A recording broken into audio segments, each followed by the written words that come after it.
અમરેલીના રાજુલાના કોવાયા ગામે સાવજોનું ટોળું જોવા મળ્યું।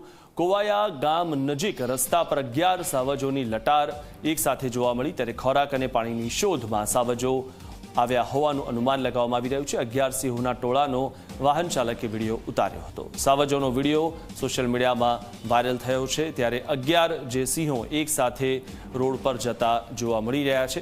એવું કહેવાય છે કે સાવજ એકલા જ ચાલે તેમનું ટોળું ન હોય, પરંતુ હવે ઘણા બધા જે દ્રશ્યો સામે આવતા હોય છે તેમાં સાવજો એક સાથે આ રીતે જતા જોવા મળતા હોય છે। 11 સાવજો એક સાથે જોવા મળ્યા અને ખોરાકની શોધમાં આ સાવજો આવ્યા હોય તેવું જોવા મળ્યું। આ વિશે વધુ માહિતી મેળવી અમારા સંવાદદાતા કેતન પાસેથી। કેતન, જે રીતે એવું તો કહેવાતું હોય છે કે સાવજોના ટોળા ના હોય, પરંતુ ઘણા સમયથી એવા દ્રશ્યો સતત વારંવાર સામે આવતા હોય છે જેમાં સાવજો ટોળામાં જતા હોય છે, ખોરાકની શોધમાં જતા હોય તેવું લાગી રહ્યું છે।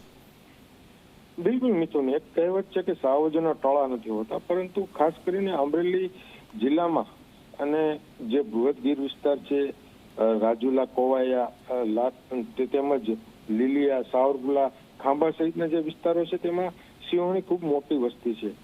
રાજુલાના કોવાયા ગામે 11 સિંહોનું ટોળું રોડ પર આવી ચડ્યું હતું।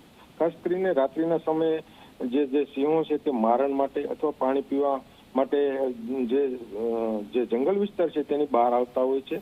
ત્યારે ગઈકાલ સાંજના રાજુલા જાફરાબાદના જે કોસ્ટલ વિસ્તાર છે, કોવાયા ગામ છે, ત્યાં 11 જેટલા જે સિંહોનું ટોળું તે એક સાથે રોડ ઉપર જોવા મળ્યું હતું અને કોઈ વાહન ચાલકે આ વિડીયો ઉતારીને સોશિયલ મીડિયામાં વાયરલ કર્યો હતો। જી જી આભાર કેતન, માહિતી આપવા બદલ।